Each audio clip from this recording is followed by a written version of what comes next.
warahmatullahi wabarakatuh. Halo perempuan Gelora dimanapun berada, senang sekali rasanya saya Lisfi Revina dapat hadir menjumpai Anda tentunya dalam program acara Ramadan Rumpi, Ruang untuk Maju Perempuan Indonesia. Nah, apa kabar Anda pemirsa? Mudah-mudahan selalu dalam keadaan sehat dan bisa menjalankan ibadah puasa dengan lancar. Amin, amin ya rabbal alamin. Nah, untuk episode kali ini kita akan membahas tema mengenai mengatasi bau mulut dan sariawan selama bulan puasa. Nah, ini selalu menjadi masalah ya. Dan tentunya kita akan membahasnya bersama pakarnya langsung, yaitu Dr. Gigi Siti Nurhasana. Saya biasa memanggil beliau Dr. Nung. Yeah. Halo Dr. Nung, apa kabar? Halo Mbak Lisfi, kabar baik, sehat-sehat. Alhamdulillah, seger banget nih di bulan puasa, Masya Allah. Harus tetap semangat biar puasa iya kan dong. ya. Iya Dr. Nung, ini menjadi episode yang sangat menyegarkan sih buat aku ya, karena bidang kesehatan, kemudian temanya juga pas banget nih, mengatasi bau mulut dan sariawan selama bulan puasa. Nah sebenarnya ya, definisi bau mulut itu sendiri apa sih dok?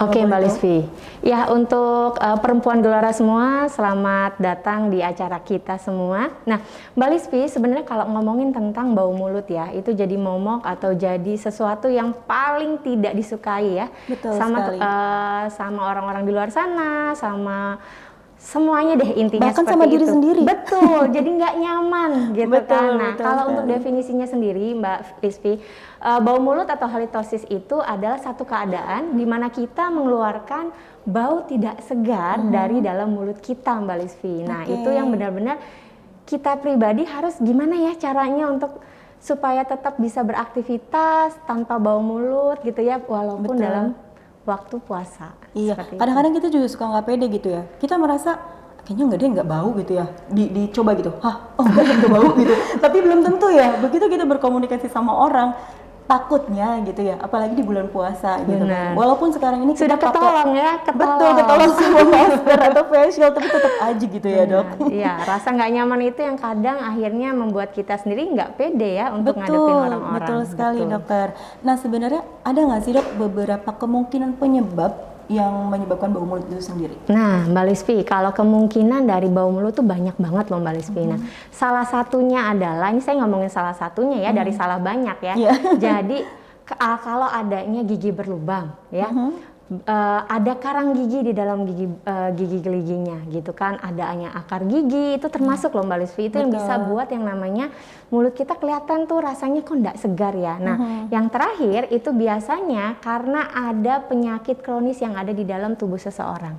Nah makanya untuk teman-teman perempuan Gelora di sini, rajin-rajin deh untuk ngecek ke dokter gigi terdekat ya. Dicek sebenarnya ada problem nggak sih, ada masalah nggak sih yang ada di dalam gigi-gigi kita, seperti itu. Dokter, kalau semuanya mau cek ke dokter, biasanya kan 6 bulan sekali. Betul. Nah gimana kalau seumpamanya itu di bulan Ramadan, boleh nggak sih dok kalau cek ke dokter gigi gitu? Kalau menurut saya sebenarnya kalau cek aja boleh loh Mbak Lisfi, apalagi kalau ternyata ada kedaruratan, misalnya giginya sakit, kan nggak mungkin ya. Kalau misalnya selama kita Ramadan, kemudian kita ada problem di gigi kita, terus saking aduh aku takut nih, takut batal nih gitu ya. Tapi malah akhirnya buat batal sendiri. Kenapa? Karena sakitnya sampai ke kepala. Justru itu bahaya banget bahaya ya dok ya. Sekali. Kalau seumpamanya sakit gigi kan biasanya cenut langsung ke saraf gitu kan. Wah itu sangat berbahaya sekali ya dok ya. Benar. Jadi solusinya ya kita harus tetap datang periksa rutin, nggak ada yang terlambat rutin. ya. Apalagi kayak sekarang ini kan udah bulan Ramadan ya. Betul. Perempuan Gelora semua. Nah tapi kalau misalnya teman-teman datang nih, harus lihat dulu nih kira-kira ada nggak problem yang ada di dalam gigi kita, seperti itu. Begitu ya dok ya. Tapi aman ya datang ke dokter gigi di bulan puasa dan di saat pandemi seperti ini dokter? Oke, kalau untuk saya pasti percaya ya teman-teman di luar sana, dokter gigi di luar sana pasti sudah memiliki protokol COVID yang cukup ketat Mbak Lisfi. Ya apalagi kalau untuk dokter gigi pasti menerapkan APD-nya level 3 gitu. Jadi pastinya insya Allah teman-teman pasti aman. Nah, pemirsa jangan khawatir ya. Jadi walaupun bulan puasa gini, kalau seumpamanya perempuan Gelora dimanapun berada pengen banget nih memeriksakan kesehatan giginya, cus langsung datang aja ke klinik gigi, terserah deh datangnya kemana gitu ya, ke dokter gigi mana. Yang penting itu semua Dokter Nung tadi sudah menjelaskan bahwa semua klinik gigi insya Allah dokter-dokternya itu sudah menerapkan protokol kesehatan dengan baik sehingga cukup aman dan nyaman untuk para pasiennya gitu pemirsa.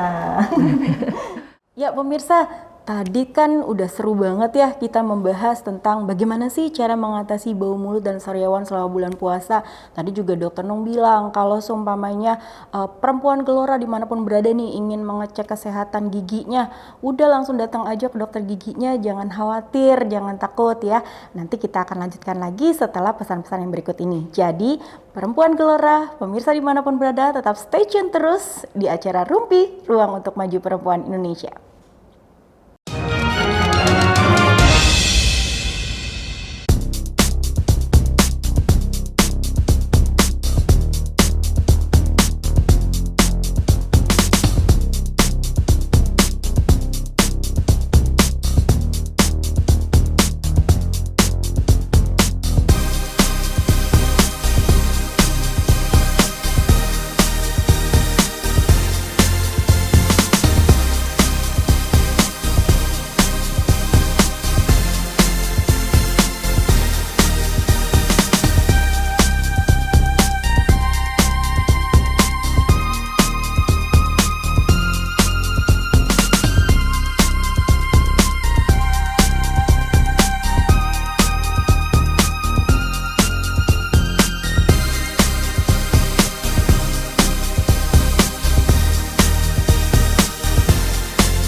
Terima kasih masih bersama kami tentunya dalam program acara Ramadan Rumpi, Ruang untuk Maju Perempuan Indonesia.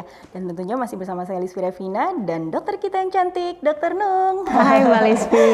Iya, balik lagi nih kita. Balik lagi. Seru pembahasan makin seru ya. Iya, tadi kan dokter sudah membahas definisi tentang bau mulut, Yes. kemudian beberapa kemungkinan penyebab bau mulut itu apa, dan diantaranya tadi ada karena gigi berlubang, karies gigi dan lain sebagainya dok ya. Betul. Nah sekarang yang ingin saya tanyakan nih dok, langkah dan tips untuk menghindari meminimalisasi bau mulut itu apa ya dok? Oke, sebenarnya Mbak Lisvi kalau untuk halitosis sendiri atau bau mulut ya, kalau misalnya nih ternyata bau mulutnya itu tidak berasal dari misalnya penyakit-penyakit menahun ya atau penyakit kronis, itu sebenarnya bisa diatasi dengan 3 cara.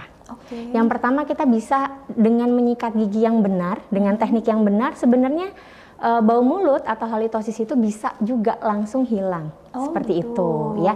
Yang kedua, kita bisa lakukan dengan cara berkumur Mbak Lisvi. Jadi untuk berkumur sendiri banyak ya tekniknya ya. Bahkan ada yang pakai Movos atau dengan air putih biasa juga nggak masalah. Jadi kalau memang ternyata halitosisnya atau bau mulutnya itu memang faktornya itu karena adanya plak gigi seperti itu bisa loh yang namanya dengan cara berkumur saja. Nah, yang terakhir, teknik yang terakhir yang mungkin perempuan gelora agak mungkin lagi bingung kali ya, kok bisa ya ini bisa menghilangkan. Sebenarnya teknik terakhir ini adalah teknik flossing.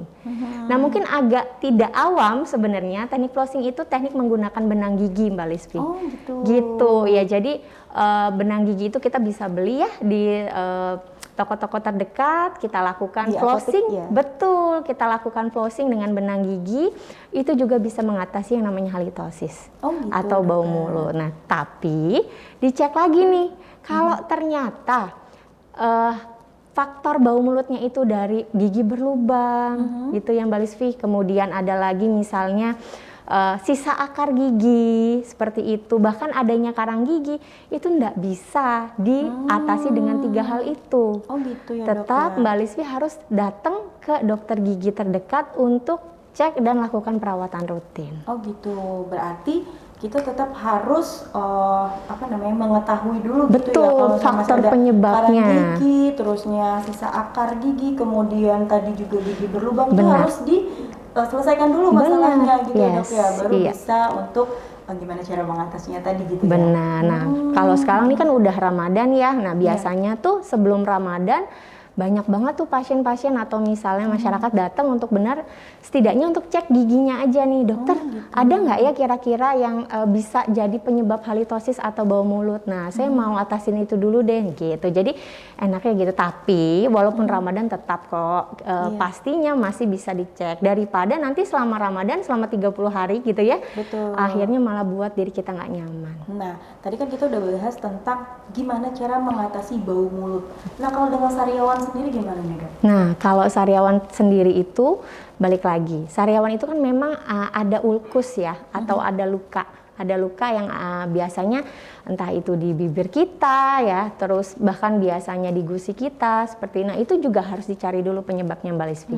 Kira-kira kenapa nih? Nah, ada kan beberapa sariawan itu yang sebenarnya faktornya tidak sengaja. Betul. Ya. Kadang-kadang suka kegigit juga gitu. Nah, benar ya. Jadi lagi gitu buka-buka, lagi buka puasa, lagi semangat-semangatnya gitu ya. Betul banget. Benar, akhirnya kegigit dan akhirnya sariawan gitu. Bahkan ada yang kalau ibu-ibu nih kayak kita nih ya, para perempuan gelora biasanya nggak sengaja kejeduk gitu ya. Itu parah kejeduk banget. sama siapa? Sama anak sih biasanya. Iya, Nah itu biasanya kejadiannya seperti itu. Nah kita lihat dulu nih penyebabnya gimana Mbak Lisfi. Kalau ternyata memang penyebabnya itu traumatik yang tadi aku bilang ya, biasanya sebenarnya dengan kekuatan imunitas tubuh kita itu sariawan itu bisa teratasi. Oh gitu? Ya benar, ya biasanya sariawan itu akan self healing bahasa kita ya. Self healing itu dalam range waktu 1 minggu sih. Nah tapi balik lagi kalau memang kita imunnya lagi oke banget, biasanya faktor kegigit, kejeduk malah nggak terjadi apa-apa gitu. Jadi memang harus faktornya dulu nih penyebabnya apa. Nah, yang kedua ada bentuk sariawan yang memang ada itu karena faktor penyakit di dalam tubuh kita juga. Gitu. Jadi dicek dulu nih ulkusnya ini, lukanya ini itu dari faktor mana. Seperti itu dan ya tadi ya balik lagi kalau para perempuan gelora mau tahu nih sebenarnya sariawan ini karena apa? Apalagi kan biasa kalau misalnya sariawan yang menahun gitu ya. Betul, nah itu udah itu harus bahaya banget dong. Benar, karena kan lucu istilahnya sejam 2 jam aja kita nahan sariawan tuh nggak enak banget, nggak bisa makan, nggak bisa minum, ngomong juga nggak enak gitu, apalagi bertahun-tahun. Betul. Gitu ya. Nah itu yang harus dicek lagi nih teman-teman semua ya perempuan gelora. Sebenarnya sariawan ini dari apa? Nah, apakah karena kekurangan vitamin C bisa terjadi nggak? Bisa terjadi juga. Jadi memang kalau balik lagi ya, vitamin C itu kan ngobrolin juga yang imunitas tubuh kita. Betul sekali. Ya kan? Jadi cocok ya. Cocok. Jadi makanya kalau misalnya teman-teman merasa nih ada problem sariawan kok saya selama sebulan dokter selama sebulan itu sariawan terus ya. Nah, itu kan kita juga mesti cek nih sebenarnya curiga gitu, kekurangan apa dalam dari tubuh kita sendiri seperti itu dan itu yang harus kita cek. Nah, ceknya gimana? Tetap Mbak Lisfi. Tetap balik lagi ke dokter ya. Benar, ya. Jangan so tahu gitu ya. Jangan jadi jangan jadi ahli nujum. Nah, ahli nujum tuh jangan-jangan ini salah satu dari faktor penyakit kronis menahun gitu. Betul. Langsung deh nanyanya ke Mbah Google ya.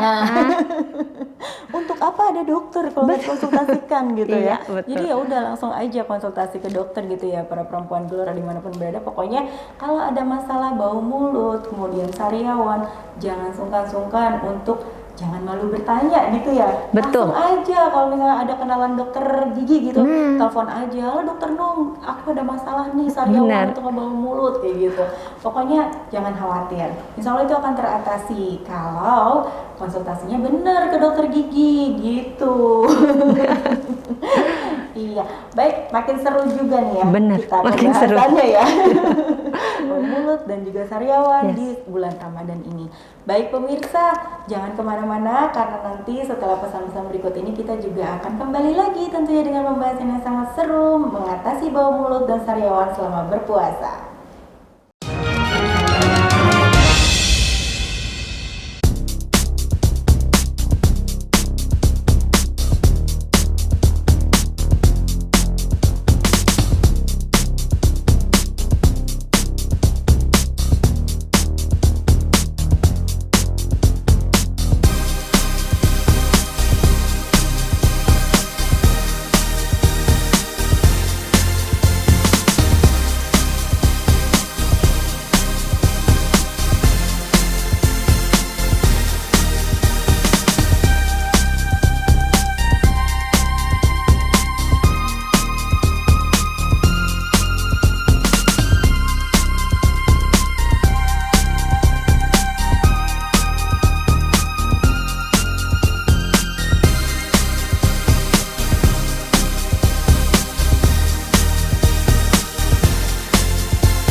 Berjumpa lagi bersama saya Liz Firevina, tentunya masih di acara Rumpi, Ruang untuk Maju Perempuan Indonesia selama bulan Ramadan. Nah, tadi kita sudah bahas nih tentang mengatasi bau mulut dan sariawan selama bulan puasa. Dokter Nung juga udah kasih tips dan triknya, kemudian penyebab-penyebabnya tadi itu apa aja. Jadi perempuan gelora dimanapun berada, mulai dari sekarang nih harus rajin-rajin kontrol ke dokter gigi ya, supaya apa? Supaya giginya tetap bisa terjaga dengan baik, tetap sehat gitu. Bener ya dok ya? Benar. Kayaknya kalau untuk urusan bau mulut dan sariawan, apalagi di bulan puasa, aduh itu kayaknya emang temennya banget gitu ya. Bener-bener. Nah, tadi yang saya obrolin awal tuh Mbak Lisvi, yang paling penting memang cara mengatasinya itu bagaimana kita bisa melakukan teknik menyikat gigi dengan benar. Nah, ini yang para perempuan gelora sendiri nih harus tahu banget nih gimana sih cara yang namanya kita menyikat gigi yang benar. Nah, kalau untuk menyikat gigi yang benar, ya jangan lupa sehari itu kita melakukan menyikat gigi minimal 2 kali sehari Mbak Lisvi. Jadi kalau misalnya nih, ini kan kita lagi puasa nih ya, kita bingung kapan ya kita mau nyikat giginya dokter. Nah, paling mudah teman-teman abis sahur itu dan bisa buka langsung. puasa ya. Yes, benar banget. Nah, sebenarnya kalau untuk malam sendiri ya Mbak Lisvi, paling enak itu kalau kita lakukan itu sebelum tidur. Jadi sebelum menghentikan aktivitas kita. Nah, yang kadang banyak sekali perempuan gelora yang salah definisi nih pada saat kita melakukan menyikat gigi. Nah, menyikat gigi itu yang paling efektif para perempuan gelora itu adalah sehari 2 kali pada saat habis sahur nih ya. Kemudian kita juga lakukan pada saat kita sebelum tidur. Gitu. Nah, tapi harus dengan catatan highlight besar nih ya, jangan sampai oh iya dokter kita mau yang namanya sikat gigi sebelum tidur, tapi pas sebelum tidur kita minum susu lagi dan masih gemil gitu. Dan masih kita banget biasanya nih dok, kalau lagi nggak bisa tidur pasti bawaannya mau ngemil. Nah itu dia. Nah apalagi kan kalau misalnya kita lagi puasa-puasa gini ya, aduh pasti deh bukaannya luar biasa ya, manis-manis, cake-nya dan yang lain-lain. Nah itu juga teman-teman perempuan gelora juga harus aware. Kenapa? Saya banyak sekali nih Mbak Lisvi pengalaman ya pada saat saya melakukan praktek pada saat di bulan Ramadan, itu banyak sekali pasien saya itu datang dengan keluhan sakit gigi. Oh gitu. Nah sakit gigi kenapa? Sakit gigi pasca makan dan minum yang manis-manis. Nah, karena apa? Bulan puasa tuh identiknya adalah berbukalah dengan yang manis. Padahal kita juga udah manis. Iya, benar banget. Gitu. Nah, itu yang akhirnya benar-benar harus para perempuan gelora juga pahami gitu ya. Jangan terlalu berlebihan melakukan konsumsi ya. Konsumsi apa? Konsumsi gula-gula atau manis-manis yang ada di dalam makanan kita pada saat berbuka atau sahur. Kenapa? Karena makanan tersebut juga bisa memicu yang namanya gigi berlubang atau sakit gigi dan akhirnya kejadian yang namanya bau mulut yang nggak enak buat kita. Oh gitu. Seperti itu. Wow, ternyata ya yang manis-manis ini bisa menyebabkan banyak hal untuk merusak gigi gitu ya dok ya. Betul. Apalagi kalau misalkan udah gigi berlubang, ya udah sumber sakitnya banyak dari situ ya dok ya. Benar banget. Nggak cuma sakit gigi loh kalau gigi berlubang ya, kita bisa langsung sakit kepala, vertigo. Kemana-mana ya, karena dia kan berhubungan dengan syaraf juga ya dok ya. Benar. Aduh, ternyata ya perempuan gelora senang banget kita dapat ilmu banyak nih dari dokter Nung ya, luar biasa banget. Dari mulai yang kita cara mencegahnya, terus udah gitu cara mengobatinya, lalu apa-apa aja sih harus kita lakukan. Jadi tadi kan selain memeriksakan diri ke dokter gigi secara rutin, kita juga harus menggosok gigi 2 kali sehari tuh minimal. Nah selama bulan puasa ini lakukan aja nih misalkan pada saat setelah sahur atau pas berbuka puasa. Nah jangan lupa pemirsa, kalau seumpamanya sudah jamnya mau tidur nih, berhenti ngemilnya gitu ya. Dan ya, jangan lupa sikat gigi juga. Benar. Dokter Nung juga bilang gitu kan, tetap jangan lupa harus tetap gosok gigi gitu, biar tetap menjaga kesehatan giginya. Jangan sampai giginya itu berlubang. Karena apa? Gigi berlubang itu merupakan sumber penyakit di dalam rongga mulut kita gitu kan. Gak hanya bau mulut tapi juga sariawan. Betul. Dan radang-radang gigi lainnya gitu. Bener gak sih dok? Benar. Nah yang selanjutnya juga jangan lupa kita selalu cek nih, kita punya nggak sih karang gigi di dalam gigi kita. Itu penting banget tuh dok. Ada juga loh teman-teman ya, perempuan gelora semua yang datang ke klinik itu belum pernah yang namanya membersihkan, membersihkan karang gigi. Jadi kalau ditanya, ini udah pernah pembersihan karang gigi? Belum dokter, ini baru sekali. Nah itu juga, gimana dok? Nah masalahnya. itu, kalau misalnya udah lama banget nih, dia baru pertama kali gitu. Iya. Ada kesulitan nggak sih dok? Sebenarnya kalau kesulitan sih nggak ada ya, cuman jadi kayak nyangkul. Oh enggak sih. Cangkul yang agak dalam. lama sih treatmentnya. Kenapa? Karena pastinya kan ya, itu kan dia baru pertama kali, otomatis yang terjadi adalah kita harus membersihkannya secara benar-benar efektif, secara optimal. Gitu, makanya nanti setiap 6 bulan sekali, perempuan Gelora semua jangan lupa pergi ke dokter gigi, setidaknya untuk ngecek atau pembersihan karang gigi. Seperti itu. Lengkap banget nih ilmu kita pada sore hari ini. Jadi perempuan Gelora dimanapun berada jangan khawatir ya, karena di episode kali ini Dr. Nong sudah memberikan semuanya buat kita semua tentang mengatasi bau mulut dan sariawan selama bulan puasa. So, jangan pernah khawatir, jangan pernah ragu untuk konsultasikan gigi Anda tentunya kepada dokter gigi. Ya, dok ya? Betul pastinya ya. Jangan ke tempat lain. Iya, apalagi ke itu tuh, apa namanya, bengkel mobil. Salah ya? Ada gigi-gigi juga ya? Ada ya, tukang gigi ada gitu. Nah, sebenarnya Mbak Lisvi, selain problem tadi, kita juga ada problem misalnya nih, ada seorang pasien punya yang namanya gigi tiruan. Nah, gigi itu juga palsu ya? betul. Gimana tuh dok caranya? Makanya kalau untuk misal untuk teman-teman semua nih, kalau misalnya para perempuan Gelora punya kerabat, punya siapapun ya yang punya yang namanya gigi palsu atau gigi tiruan, itu juga harus dicek Mbak Lisvi.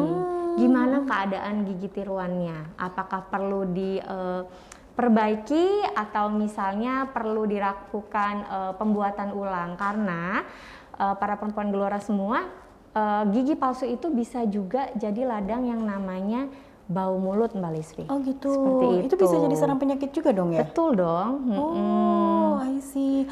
Ya kadang-kadang kan orang yang terutama nih yang giginya lepas terus nggak bisa tumbuh lagi, biasanya kan pasang gigi palsu. Betul, gitu ya. yes. Sekarang yang lagi ngetren itu apa? Gigi diamond.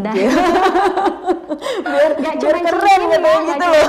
Atau kalung, tapi ternyata gigi juga punya diamond. Iya bener, keren banget. Nah itu gimana dok cara mengatasinya dok? Kalau misalkan dia itu punya gigi palsu, apalagi diamond kan sayang banget gitu ya, kalau misalkan sampai kebuang atau gimana kan mahal banget. Betul, yang jelas sih Mbak Lisvi, tetap anjuran saya dari awal, teman-teman harus cek yang namanya ke dokter gigi. Nah kalau misalnya ceknya itu secara reguler, dokter gigi bisa tuh yang namanya mengidentifikasi sekiranya ini perlu diganti kah atau masih oke kah untuk Mbak Lisvi atau yang lain pakai gitu. Jadi itu juga bisa jadi salah satu cara kita untuk menghindari bau mulut itu Mbak Lisvi. Oke, baik. Seperti dokter itu. Ya, tak terasa waktu begitu cepat berlalu, 30 menit berlalu dan kebersamaan kita juga sampai di sini, Dokter Nong. Insya Allah nanti kita ketemu lagi. Ada ya. next lagi ya nanti ya. Iya, boleh. Pokoknya yang penting Dokter Nong sehat-sehat terus dan bisa menjalankan ibadah puasa dengan baik dan lancar ya. Begitu juga dengan perempuan Gelora dimanapun berada, saya doakan selalu dalam keadaan sehat walafiat dan bisa menjalankan ibadah puasa dengan baik dan lancar tentunya. Saya Lisvi Revina, pamit undur diri dari hadapan Anda. Insya Allah kita akan ketemu lagi. Salam sehat dan sejahtera untuk semuanya. Assalamualaikum warahmatullahi wabarakatuh.